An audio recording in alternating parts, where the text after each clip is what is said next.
ಕನ್ನಡಿಗರ ಸೇನೆ ನೇತೃತ್ವದಲ್ಲಿ ನಮ್ಮ ಕಲಬುರಗಿ ನಗರದಲ್ಲಿರ್ತಕ್ಕಂಥ ಹೃದಯ ಬಾಲ ಇರ್ತಕ್ಕಂಥ ಸರ್ಕಾರಿ ಜಿಮ್ಸ್ ಆಸ್ಪತ್ರೆಯಲ್ಲಿ ಸುಮಾರು 2 ವರ್ಷಗಳಿಂದ ಸುಮಾರು 8 ಮಷಿನ್ಗಳಲ್ಲಿ ಏನಿವತ್ತು ಕಿಡ್ನಿ ವೈಫಲ್ಯದ ಏನಿವತ್ತು ಕಿಡ್ನಿ ಹೋಗಿರುತ್ತೆ ನಮ್ಮ ರೋಗಿಗಳಿಗೆ ಆ ಕಿಡ್ನಿಯ ಒಂದು ರಕ್ತ ಶುದ್ಧೀಕರಣ ಮಾಡತಕ್ಕಂಥ ಡಯಾಲಿಸಿಸ್ ಮಷಿನ್ ಅಂದ್ರೆ ರಕ್ತ ಶುದ್ಧೀಕರಣ ಮಷಿನ್ಗಳು 8ರಲ್ಲಿ 6 ಮಷಿನ್ಗಳಿಂದ ಕೆಟ್ಟು ಹೋಗಿ 2 ವರ್ಷಗಳಾದರೂ ಕೂಡ ಇದಕ್ಕೆ ಯಾವುದೇ ರೀತಿ ಸರ್ಕಾರವಾಗಲಿ ಜಿಲ್ಲಾಡಳಿತವಾಗಲಿ ಜಿಲ್ಲಾ ಆರೋಗ್ಯ ಇಲಾಖೆ ಆಗಲಿ ಸ್ಪಂದಿಸಿಲ್ಲ ಅಂತೇಳಿ ಇವತ್ತು ಅಲ್ಲಿನ ಸಿಬ್ಬಂದಿಗಳು ಕೂಡ ನಮಗೆ ಯಾಕಂದ್ರೆ ಮೊನ್ನೆ ತಾನೇ ನಮ್ಮ ಗೆಳೆಯನ ಒಂದು ತಾಯಿಯ ಕಿಡ್ನಿ ವೈಫಲ್ಯ ಕಾರಣವಾಗಿ ಸರ್ಕಾರಿ ಜಿಮ್ಸ್ ಆಸ್ಪತ್ರೆಯಲ್ಲಿ ಏನದ 1 ದಿನ ಬಿಟ್ಟು 1 ದಿನ ಈ ಒಂದು ರಕ್ತ ಶುದ್ಧೀಕರಣ ಮಾಡಿಸಿರಂತಕ್ಕಂಥ ಬರೆದು ಕೊಟ್ಟ ಸಂದರ್ಭದಲ್ಲಿ ಅವರು ಕಡು ಬಡವರಾಗಿದ್ದು ಯಾಕಂದ್ರೆ ಖಾಸಗಿ ಆಸ್ಪತ್ರೆಯಲ್ಲಿ ಇವತ್ತು ಡಯಾಲಿಸಿಸ್ ಮಾಡಿಸ್ಬೇಕಾದ್ರೆ ಸುಮಾರು 4,000 ವೆಚ್ಚ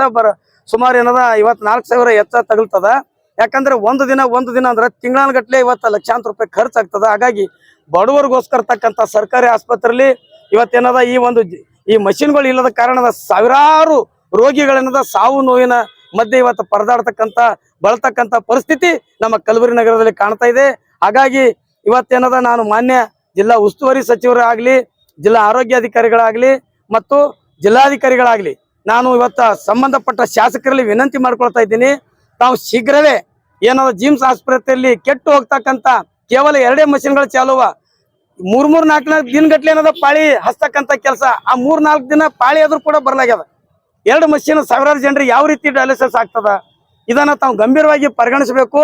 ಬಡವರ ಕಣ್ಣೀರು ಒರೆಸ್ತಕ್ಕಂಥ ಕೆಲಸಕ್ಕೆ ತಾವು ಕೈ ಹಾಕ್ಬೇಕಂತೇಳಿ ಮುಂದಾಗ್ಬೇಕಂತೇಳಿ ನಾನು ಮನವಿ ಮಾಡ್ಕೊಳ್ತಾ ಇದ್ದೀನಿ ಶೀಘ್ರವೇ ಕೆಟ್ಟಂತ ಮಷಿನ್ಗಳು ಅವಕ್ಕ ಸರಿಪಡಿಸಿ ಇನ್ನೂ 8 ಹೊಸ ಮಷಿನ್ಗಳನ್ನ ರಕ್ತ ಶುದ್ಧೀಕರಣದ ಹೊಸ ಮಷಿನ್ಗಳನ್ನ ತಾವು ಸರ್ಕಾರಿ ಆಸ್ಪತ್ರೆಯಲ್ಲಿ ಶೀಘ್ರವೇ ತಂದು ನೇಮಕ